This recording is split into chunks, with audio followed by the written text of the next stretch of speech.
Hey, welcome to Notification Squad, the show that takes the people behind the leaderboard and puts them in front of the camera to answer your questions, talk about games, and generally have some fun. I'm Darrian P. Mack. And I'm Nicky. So we are on episode 2. We made it. We made it. We survived episode number 1. And so in our first episode, Notification Squad, we were talking a lot about E3. Yes. And the consensus among our audience was pretty clear. Unanimous, yeah. Pretty almost unanimous. And 80% of you all thought that Nintendo won the E3 presentation, and you got some comments from the fans from that show. Yeah, so we're gonna start off the show what we like to call unmuted discussion, and what we're gonna be talking about specifically is Nintendo.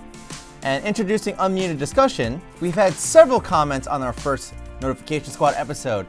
Grayson McGeeth, Nintendo won, pretty simple. Nintendo won E3. Nintendo won, next question. For me, Mario Odyssey won E3. That's Ziggy Stardust. We see him on channel Frederator all the time. And Nintendo won E3 hands down. Yeah, a lot of Nintendo fans here. So I figured we would talk a little bit about some of the upcoming games from Nintendo's E3 because you guys are really excited about a lot of those. Let's start with ARMS. So ARMS came out last weekend, which we've been playing actually in the office. We have been playing it, and I have been the reigning champion in this. That's not true. No, I'm kidding. Okay. No, I'm actually not the reigning champion. I did pretty well, but we had quite a few. There are about 4 of us in the office that have a Switch. So we set it up. We did like local area play just to get ourselves familiar with it on Friday, and it's a pretty intense game. Nicky, what did you think? Well, first of all, if you didn't see on our channel, we do have 7 facts about ARMS, so check that out. And secondly, ARMS is so fun. Now, I have to compare it to Splatoon just for the fact that it's a new property that Nintendo is like leading with their new console, and it involves motion controls, right? But very different than Splatoon, but it's very similar to a lot of games that you would find on Wii, you know, like Wii Boxing, but there is this mechanic of having these characters and these fighters to have unique abilities, unique items. I personally love Twintel, but I've been maining Twintel as well. She's not using her arms. She's got a hair extension. But she's got some sick hair extensions. I don't know what they're made of, how she keeps the boxing gloves on there. Maybe, I don't know, it's metal. Yeah, but it's actually really fun to play. I have to say, 1v1, there is a level of competitiveness there, but I did enjoy playing the 3 players and 4 players. You know, being in an arena with multiplayers and kind of like switching targets. It was interesting because it reminded me of Smash, but 3D. You know, it wasn't left to right. It was like a whole arena to fight in. When we were playing it, and I'd love to hear your thoughts on like the controls, right? Like you've got 2 ways you can really play ARMS, right? So you can use your Joy-Cons to kind of control the motions, or you can, you know, hook it up to the actual console and use the controls there. I thought the Joy-Con movements were a little awkward. They weren't as precise as, you know, using it. And I was talking to one of our producers, Adrian, actually, and to watch him play with the motion controls is really fun because he looks like he's a Power Ranger. It is amazing. But putting it together with the thing, I felt like I had much more control. I could play a lot easier, could hit harder, especially on like a competitive level of any kind. When you're playing against other seasoned players, I think you really want to have that precision down. See, it's interesting that you say that because like Splatoon that uses motion controls, it's different because the only thing that you're using for motion in Splatoon is really your aiming, right? And it does heavily rely on like button. And with ARMS, there's this moment where like, you know, if you throw 2 punches with your left and your right, you naturally want to like, you know, keep doing this, but it's not doing anything because the arm is going out and it's coming back in, so you have to wait for that.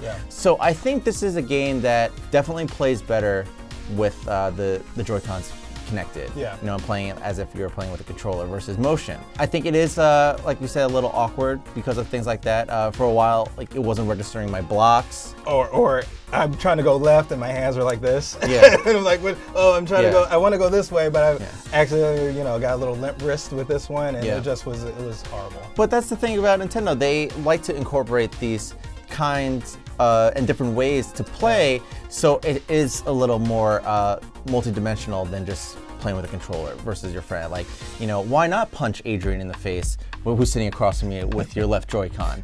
You know, it'll be an interesting, you know, competitiveness. A bit of advice for you, and if anybody actually plays with Adrian, do not sit next to him when he's playing ARMS. Yeah, because his dangerous. Arms are like, you're gonna get hit in the face, or you know, knocked down. He was telling me he played on the train. Adrian, you played on the train, right?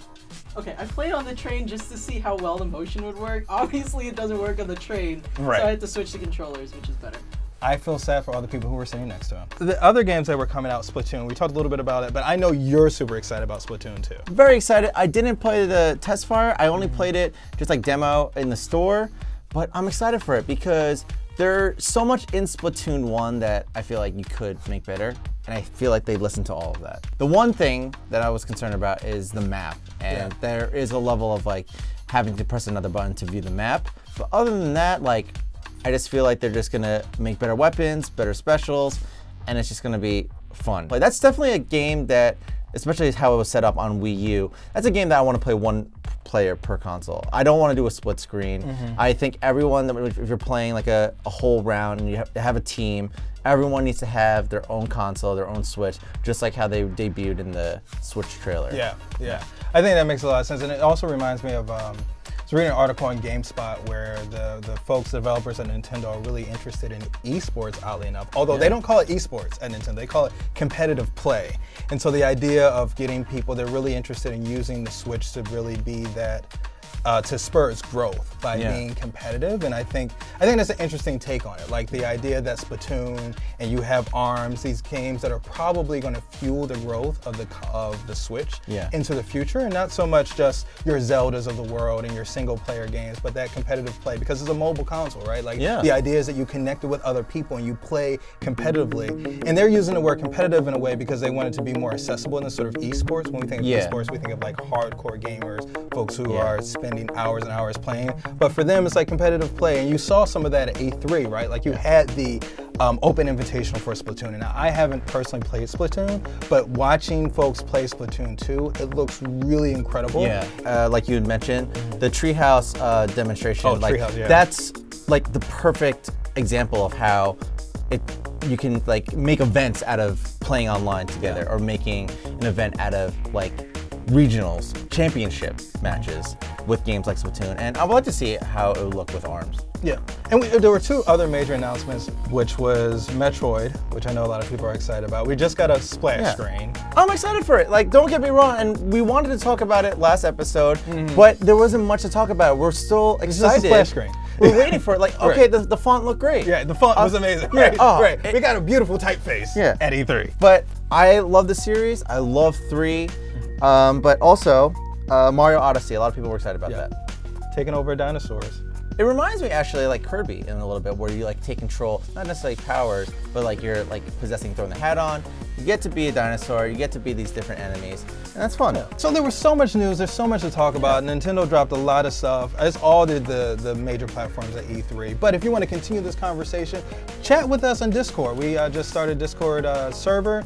You can find a link to our Discord within the description. Just follow that link. It's Leaderboard fam. So Nicky, what's the question? What's the prompt this week? What are people answering? What are they calling in about? So last week we did ask you guys to call us and let us know what your favorite horror game is. We got kind of sidetracked. We wanted to talk more about E3 and Nintendo, but please give us a call at 347-948-6271 and let us know what's your favorite horror game. We have a strong feeling we'll be talking about Friday the 13th very soon. They just announced an update for the game. I love that skin. Jesse, our producer, sent that to me, and it gave me shivers and chills. It's a fun game. Also check out our 7 facts about Jason. We did that video. It's a really good video, well received. All right, so our next segment is in-game chat, and that's the segment where we look at your comments that you've posted throughout the videos and kind of pick out some of our favorite ones or ones that we thought were compelling to share with you guys. So make sure you comment on our videos in the future. So Nicky, what do we have up first? In-game chat, where we talk about your comments. In addition to that, we also pick out a comment of the week. First comment comes in from George Jr. Escobedo. Whole conversation going on. I was playing, which he corrects himself later, planning to do this kind of video, but you guys beat me. I'll make one, but gameplay facts and not Easter eggs. And he's talking about 107 facts about Fallout 4. I like this comment because it was like, you know, we love that we can inspire you guys to make videos. Like, if you make videos about some of the things that we've already talked about, that's great. There's just more information. We love these games, always interested in a different perspective. So continue, please, just make videos about our stuff. And send it to us. Yeah, send it to us, link us. We got a couple more comments from 107 facts about Fallout. And we had another comment from Chase P. Chet. I don't know if I like the leaderboard or did you know gaming better? Why not both? Why not both? Yeah. You know, and that's okay. I mean, we like Did You Know Gaming too. I know Nicky watches a lot of their videos. I watched a couple. They seem like really, really cool guys. And hopefully, maybe collaboration. Yeah.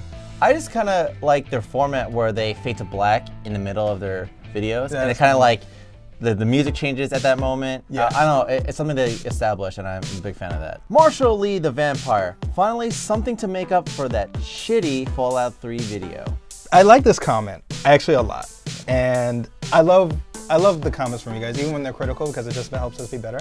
But there was a time, you know, in the beginning of the leaderboard, Yeah, this is. you know, we were making some videos, and they weren't the greatest. They just weren't the greatest videos. Some of our facts were really kind of off. Our pronunciations were really, really bad, and so it was an interesting time. And we're glad that you see the difference between that video that we uploaded in the very beginning of our channel and where we are right now. Yeah. And I think Adrian has some thoughts on our Fallout 3 video. Oh, it's actually not Fallout 3, but I'm a big Metal Gear fan, and I saw the Metal Gear Solid 107 before I actually worked here, and I was just like, this hurts my heart.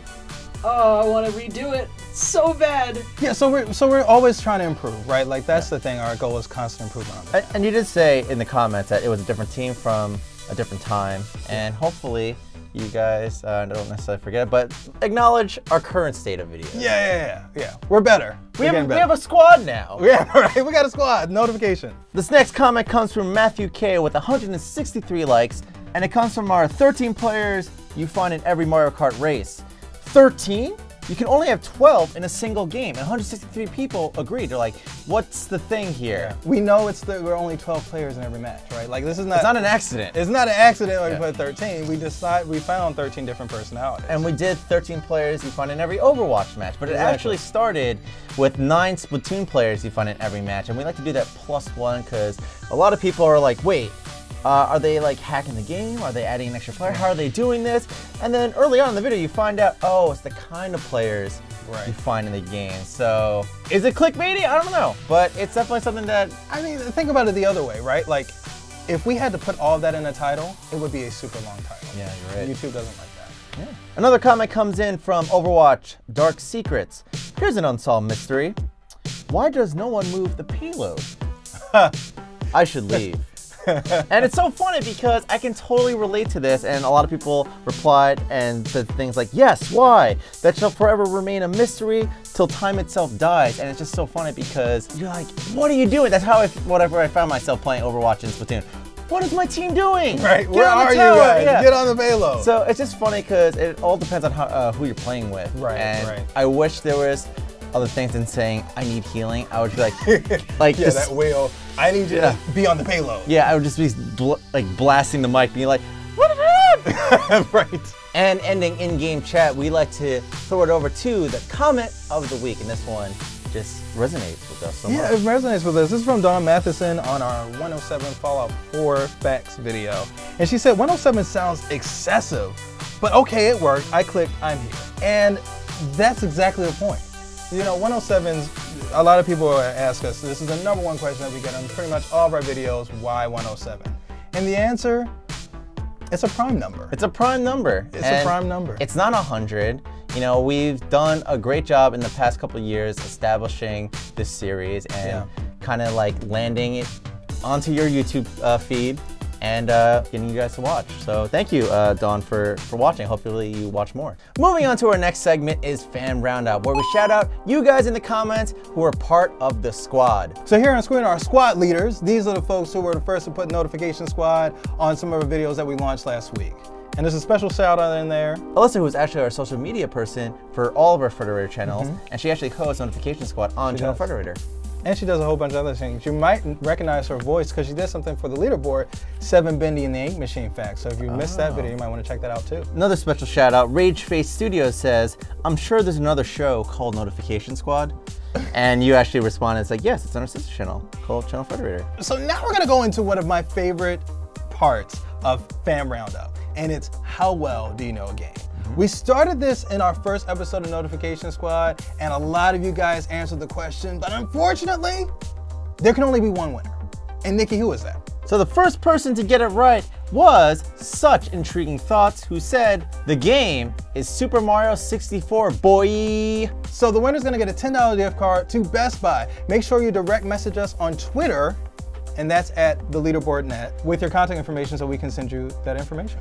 Now, there were some runner-ups in the comments that you did get it right, but unfortunately you were not first. But every week there's another chance to win. So right now you are looking at this week's How Well Do You Know a Game? And if you can figure out what this image is from, you too can win a $10 Best Buy gift card. So in the description, you'll see the link to the contest rules because there's a couple things you have to abide by. But if you know the answer, comment. So that's pretty much Notification Squad this week. Be sure to give us a call at 347-948-6271 and let us know what's your favorite horror game. And don't forget about our Discord server, the Leaderboard fam. And if you want to become part of the Notification Squad, make sure you click subscribe and you click the little bell, and that'll give you notifications on whenever we upload. And Nikki, when do we upload? We upload 5 times a week. And that's Tuesday, Thursday, Friday, Saturday, and now on Sunday. Yeah. So that's more videos to help you game smarter. So that's pretty much Notification Squad for this week. Be sure to give us a call at 917. Yes, you are correct. We upload videos on Tuesdays, Thursdays, Saturdays. I skipped a day, and that was Friday.